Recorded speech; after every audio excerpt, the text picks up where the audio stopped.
లోకమును దాని నివాసులను సృజించిన మన యేసుక్రీస్తు ప్రభువారి నామంలో మీ అందరికీ నా హృదయపూర్వక శుభములు. ఈ రోజు మన ధ్యానం మార్కు సువార్త 12వ అధ్యాయం 1 నుంచి 12 వచనాల వరకు. ప్రభువు ఇక్కడ ఒక ఉపమానం చెప్తున్నారు. ఒక ఇంటి యజమానుడు ద్రాక్ష తోట నాటించి దాని చుట్టూ కంచె వేయించి అందులో ద్రాక్షల తోట తొలిపించి గోపురం కట్టించి కాపులకు దాని గుత్తకిచ్చి దేశాంతరం వెళ్లారు. పండ్ల కాలం దగ్గర పడింది. పండ్లలో తన భాగం తెప్పించుకోవడానికి ఆ కాపుల దగ్గరికి తన దాసులను పంపారు. అయితే ఆ కాపులు ఏం చేశారంటే ఆ దాసులను పట్టుకుని కొందరిని కొట్టారు, కొందరిని గాయపరిచారు, కొందరిని చంపి మరికొందరిని అవమానపరిచి ఒట్టి చేతులతో పంపివేశారు. తర్వాత మరలా ఇంతకు ముందు కంటే ఎక్కువ మందిని వేరే దాసులను పంపగా వారిని కూడా అలాగే చేశారు. చివరికి తన కుమారుడైతే సన్మానిస్తారనుకుని తనను పంపితే ఆయన్ని ద్రాక్ష తోట బయట పడేసి చంపారు. కాబట్టి ఆ ద్రాక్ష తోట యజమానుడు వచ్చినప్పుడు ఆ దుర్మార్గులను కఠినంగా సంహరించి ఇతరులకు ఆ ద్రాక్ష తోటను ఇచ్చును కదా అని 9వ వచనంలో మనం చదువుతాం. ఇల్లు కట్టువారు నిరాకరించిన రాయిని మూలకు తలరాయి ఆయను, ఇది ప్రభు వల్లనే కలిగెను, ఇది మన కన్నులకు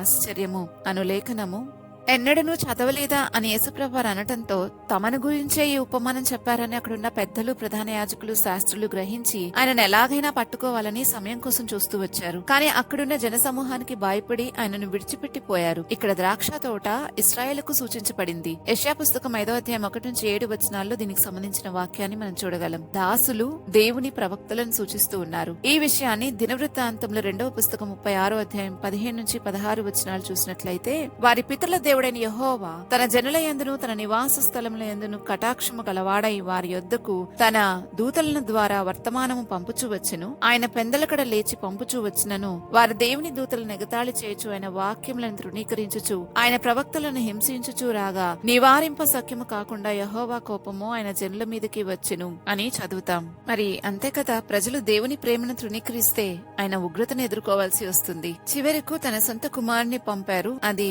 యేసుక్రీస్తు ప్రభువారిని సూచిస్తుంది. ఆయన ఎదుర్కోబోతున్న శిలువ మరణం గురించి ఆయన ఈ ఉపమాన రూపంలో వారికందరికీ అక్కడ వివరించారు. ఇక్కడ రాయబడింది ద్రాక్ష తోట వెలుపల పడివేసి చంపిరి అని. హెబ్రీలకు రాసిన పుస్తకంలో కూడా మనం ఇదే విషయాన్ని చూస్తాం. ఆయన గవిని వెలుపట శ్రమ నొందెను అని. ప్రభు చెప్పిన ఈ ఉపమానం ఇశ్రాయేలు చరిత్రను, దేవుని హృదయాన్ని, మనిషి తిరుగుబాటును, చివరికి దేవుని కుమారుడిపై జరిగే అతి భయంకరమైన తిరస్కారాన్ని చూపిస్తూ ఉంది. ఇది మనకు కూడా ఈనాడు వర్తిస్తా ఉంది. దేవుడు మనకు ప్రతి ఉత్తమమైన ఆత్మీయ అవకాశాన్ని, ఆశీర్వాదాలని, సత్యవాక్యాన్ని, బోధకులను ఇచ్చారు. కానీ మనం తిరిగి ప్రభుకి ఫలమియ్యలేకపోవడం అనేది చాలా విచారకరమైన పరిస్థితి. ప్రజలు దేవుని దూతలను ఎగతాళి చేశారు, వాక్యాలను తృణీకరించారు, ప్రవక్తల్ని హింసించారు. చివరకు దేవుని కోపము ఎదుర్కోక తప్పలేదు. చరిత్ర అంతా ఎక్కడ చూసినా ఇదే జరుగుతూ వచ్చింది. దేవుడు మాట్లాడుతూనే ఉన్నాడు, కానీ ప్రజలు వినే బుద్ధి లేకపోయింది. ప్రజలు ప్రభువుని ఎంత తృణీకరించినా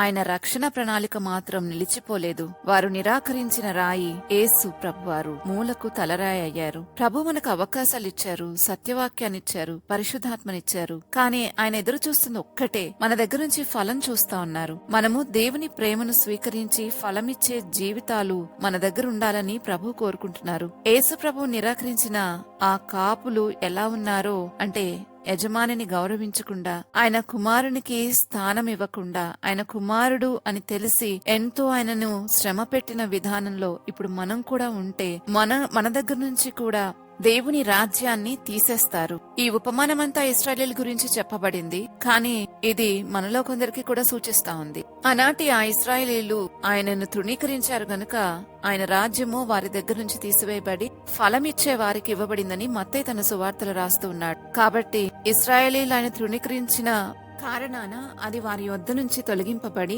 మనకివ్వబడింది. ఇప్పుడు మనం కూడా ఫలించకపోతే ఆలోచించండి, ప్రార్థించుకుందాం. మా ప్రియ ప్రభువా, మీరు మాకిచ్చిన అవకాశాలన్నిటిని బట్టి మిమ్మల్ని స్తుతిస్తూ ఉన్నాం. మా కోసం అర్పించిన మీ ప్రాణము, మీరు చిందించిన రక్తము, వీటన్నిటిని బట్టి ఈ రోజు మేము ఎంతో స్వాతంత్రాన్ని అనుభవిస్తున్నాం. పాప భారము మాలో నుంచి తొలగిపోయింది. ఎంతో మేలు చేసిన మీ కార్యాలన్నిటిని బట్టి, మిమ్మల్ని బట్టి, మీ ప్రణాళికలను బట్టి ప్రభువా మేము నిజంగా చాలా సంతోషిస్తూ మీ యందు ఆనందిస్తూ మిమ్మల్ని స్తుతిస్తూ ఉన్నాము. ఈ రోజు మేము అనుభవిస్తున్న ప్రతి మేలుకు కారణం మీరే. ఎన్నోసార్లు తిరుగుబాటు చేశాం, మమ్మల్ని క్షమించండి. ఈ లోకపు వ్యామోహాలలో చిక్కుబడిపోకుండా తండ్రి మీ ఆశీర్వాదాలు పొందుకోవడానికి మీరు మాకు సహాయం చేసినందుకు మీకు స్తోత్రాలు చెల్లిస్తున్నాం. దేవా, ఎన్నోసార్లు మిమ్మల్ని తిరస్కరించాము కూడా, మీ మాట వినకుండా విననొల్లని ప్రజలంగా ఉన్నాము. అయినప్పటికీ ప్రభువా మమ్మల్ని ఓర్చుకున్న విధానాన్ని బట్టి మీకు స్తోత్రాలు. ఈ రోజు మీరు చేసిన ప్రతి కార్యాన్ని గుర్తించి గ్రహించే శక్తి మీరు మాకు అనుగ్రహించినందుకు మీకు స్తోత్రాలు. మీ ఆత్మను మాకు అనుగ్రహించి ప్రభువా నీలాగా బ్రతకడానికి మీరు మాకు సహాయం చేసిన విధానాన్ని బట్టి మిమ్మల్ని స్తుతిస్తూ మాలో జరగవలసిన ప్రతి మార్పును జరిగించి మేము ఫలించవలసిన ప్రతి ఫలము ఫలించి అది మీకు ఇచ్చుటకు సహాయం చేయమని యేసుక్రీస్తు ప్రభువారి నామంలో అడిగి వేడుకుంటున్నాము తండ్రి. ఆమేన్. రేపటి ధ్యానంలో మళ్ళా తిరిగి కలుద్దాం.